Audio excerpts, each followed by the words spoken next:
So when we talk about reincarnation, the formation of a physical body and the use of this instrument, the physical body, to learn, this is the reincarnation process. That's the very first question comes to our minds is, why?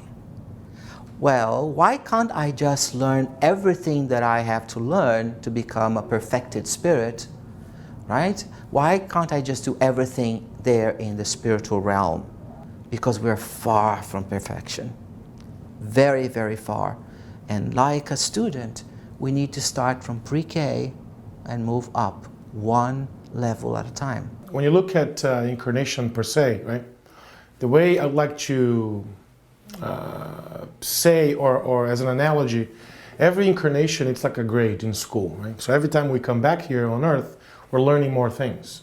And there's some things or some situations that foster us to learn better things there or here. There is nothing that is more loving and more compassionate than creation, because creation is the only way that we can evolve. It's the only way that we can get as many chances as we need to grow, to get the story, to learn and to make a difference. The physicality corresponds to something that is coarser, that is less developed, less complex. It's still part of the material side of the creation. So it's still in the same block, let's say, of this model.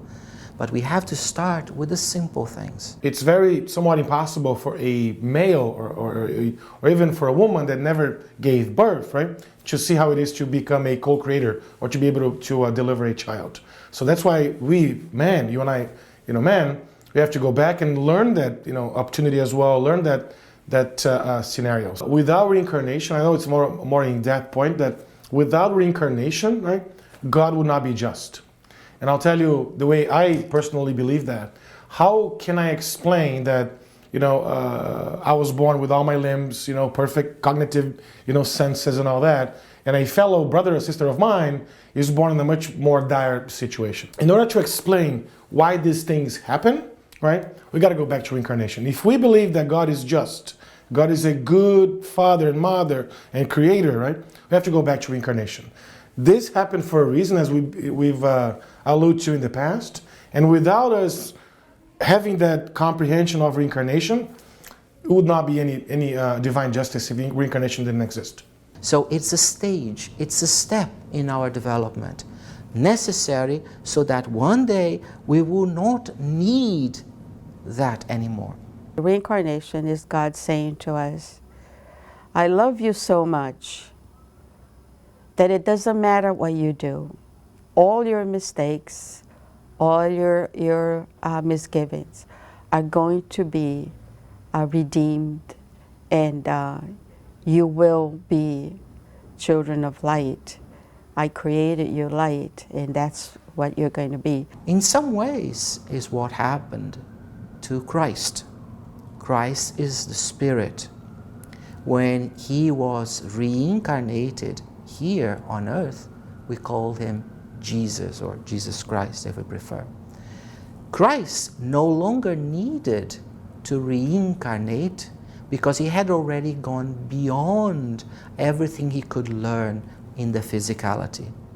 So for Christ, we say he incarnated. We don't say Christ reincarnated. But for all of us here who are still on our way towards perfection, we have to say we are reincarnating here on earth. So that's why coming here, it's like going to a test, right? You may learn from school, listen to your teacher, but this is our test. This is when we're putting to test, hey, okay, you learn what love is. Let's see if you can love those that are not your friends, those that are your enemies, right? As Jesus have instructed us to do so. For us to progress, this is the place to be. This is the way to go. You will be in the right place at the right time for what you need to accomplish. There is nothing more precise and more loving than someone telling you, It doesn't matter what you do. You go ahead. Come back and do it again until you get it right, until you understand. What is it that we need to learn here that we cannot learn on the other side? Well, one of the things is polishing the most basic of our emotions. What we have is that with this intelligence, which is not ready-made, we have the inklings of an intelligence. We are going to develop that. In our interactions with our surroundings, with the environment, here environment doesn't necessarily mean being green. It's everything. The environment is everything, not necessarily trees. So surroundings, basically, everything that is around us. So as we interact, we learn to express emotions. The life on earth is the fast track. It's a more efficient program. There's only two ways to progress in the world, right? Or in life, I should say, spiritual life. It's either through love or love. So love one is when we understand why we're going through some difficulties. It's to understand what we're doing. And guess what? We become more charitable. We become nicer people. We understand our reality as immortal beings, as we all are. So we change our paradigm, as we mentioned in the previous chapter, right? Spiritism helps us change our paradigm and helps us, at very least, ask us questions such as, what would Jesus do if he were in my shoes? So guess what? I have to treat that guy that's trouble to me as my brother, as my sibling, right? So if I do that, right, there's no need for suffering. Well, we don't know if the choices I make right now, or the choice, let's put on one example, a choice, that this choice I'm making right now is going to be good or bad. We might say, oh, but I know that in life this isn't that. No. When we say that in life we know what path to take, it's because we have already experienced it. So you take one avenue, you go down a road, and you just experience it. And with your intelligence, which you should always be exercising, you analyze what you are gathering from the surroundings, and you may stop halfway and turn around and take the other road, or you may continue down that road. These are the choices that we make, and we learn in the process.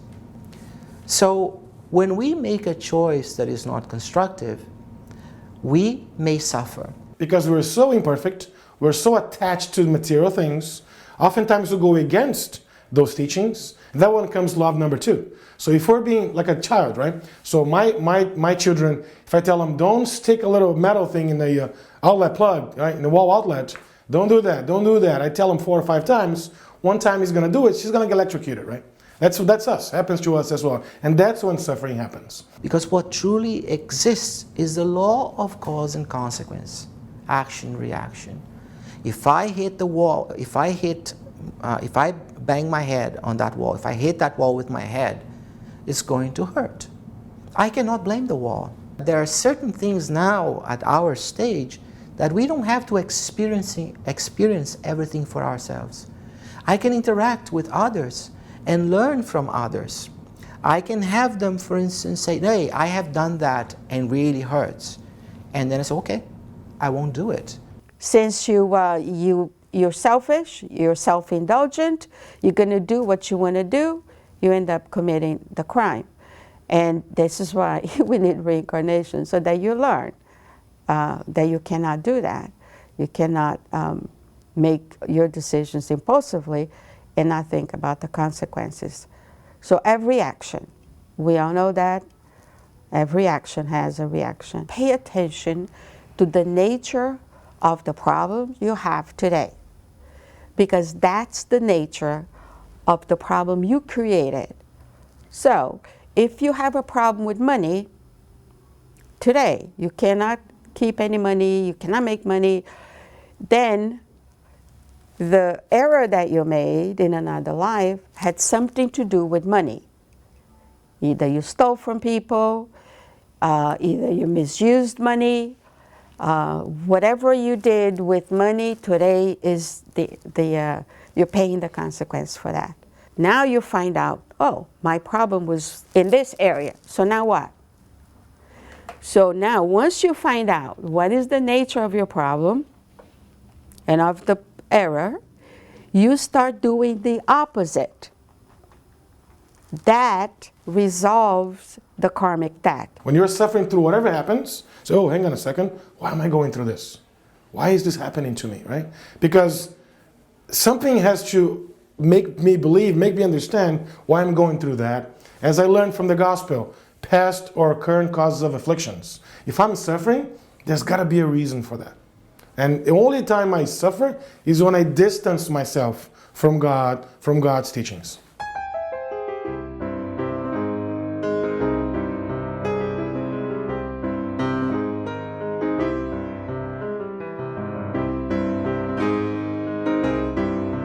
So for us, the soul, when we speak of soul, we already have so many words, right?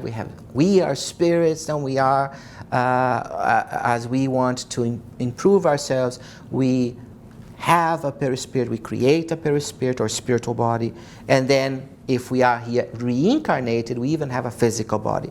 The soul is what we call the reincarnated, the spirit that has a physicality, a physical body.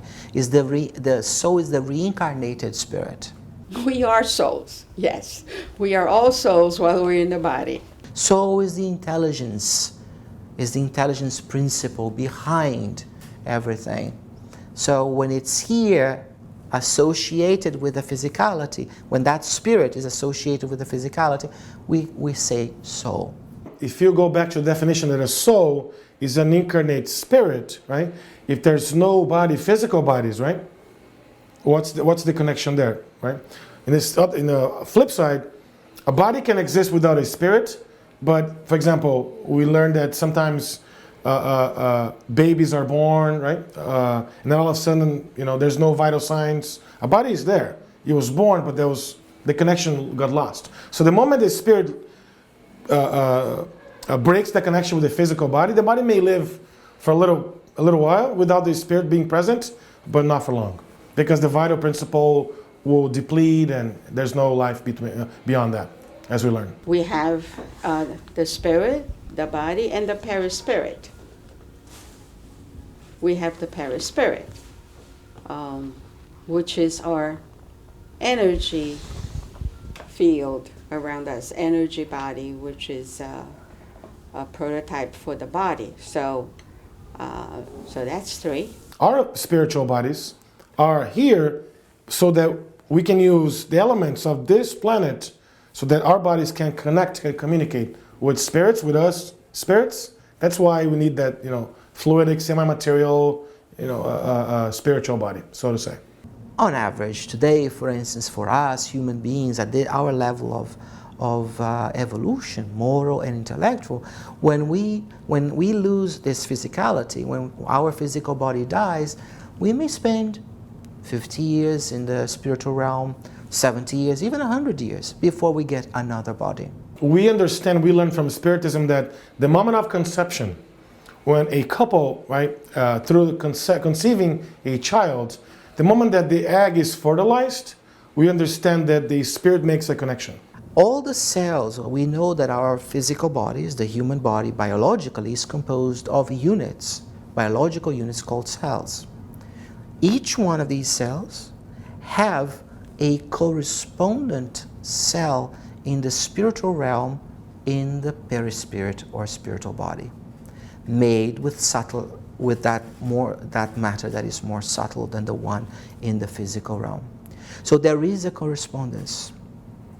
And this correspondence is actually very important because it's how the perispirit controls the physical body using the injunctions that come from the spirit, which is the master. And throughout pregnancy, throughout 42 weeks of pregnancy, the spirit connected to that physical molecule or embryo, right, starts to help in that development of that physical body in a way so that that body is going to have whatever it takes so that spirit can progress in life.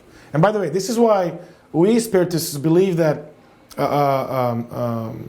we're 100% against abortion for that particular reason, because there's already a spirit connected to that embryo the moment of conception. Being three-dimensional objects ourselves, being 3D beings as we are very attached to the concept of above, on, in, inside, near, next to the left, to the right, to the front, to the back. We want a location. Well, so you can do that if what you have to locate is physical. The spirit is not physical. It is not even material. Therefore, we can't say it's inside our physical bodies, next to our physical bodies, above our physical bodies, surrounding our physical bodies. We don't have a word for it or a preposition. What we accept, and the spirits, the high order spirits, have approved of us, of our saying, is that we are associated to a physicality, to a physical body, to a human body. When we sleep, and Kardec even calls that chapter the emancipation of the soul. When we go to bed, when we sleep, right, all of our senses are lowered down. We change our senses, and we as spirits, right, we emancipate from our physical body, and we connect again with our loved ones, with our friends from the spiritual realm. But interesting enough that even the spirits tell Kardec that oftentimes, or most times, we're still stuck to our bodies because we're so attached to the material things around us. And material things, I'm not talking about just about money, but our relationships, our problems, our things that we have in our day-to-day lives, that we're still very close to our bodies. It can leave and travel and so on, but it still has a connection with the body, and it will come back instantly if needed. They detach from the body, but it's not. It's back to the bodies that the spirit has. The perispirit can actually project. Parts of it can leave the body, but not entirely. Not entirely. The connection can never be broken. If the connection is broken, the body dies. So the connection cannot be broken. It's only broken at the time that the body dies.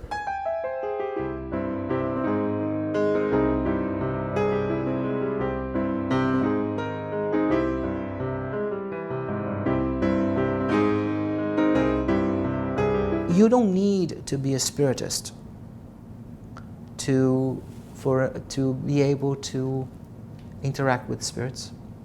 You don't need to be a spiritist to be able to receive intuition, good thoughts from them.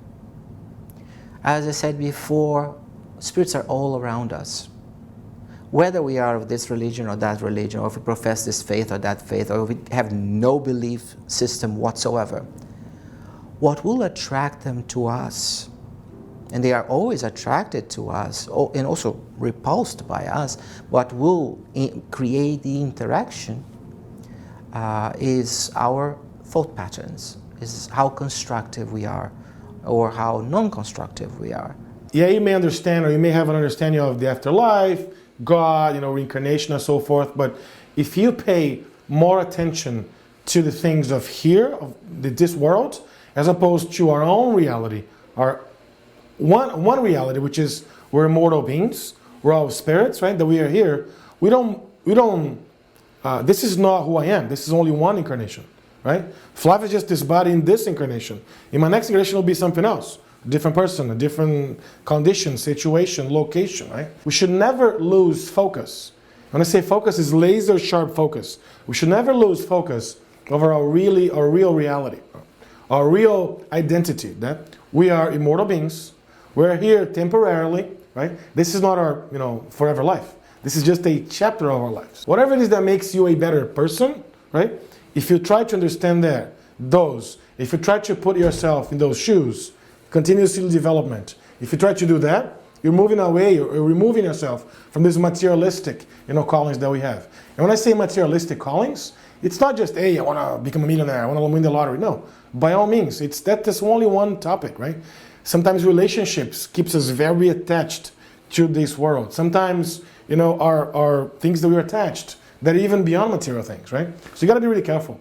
My suggestion is we never should lose focus of our own reality, which is We are immortal beings, and this is only one of our chapters and not our entire story, so to speak. Those who do not use it, those who do not use the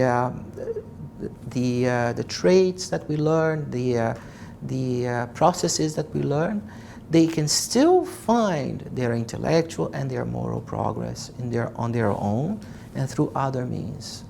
They are not abandoned by the Creator. They have their intelligence, which was the gift the Creator gave each and every one of us to be able to have a fulfilling life and to progress continuously.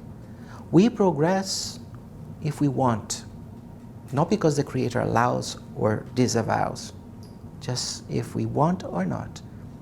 The more tools we have, let's say, the better prepared we are to face everything that life brings to us.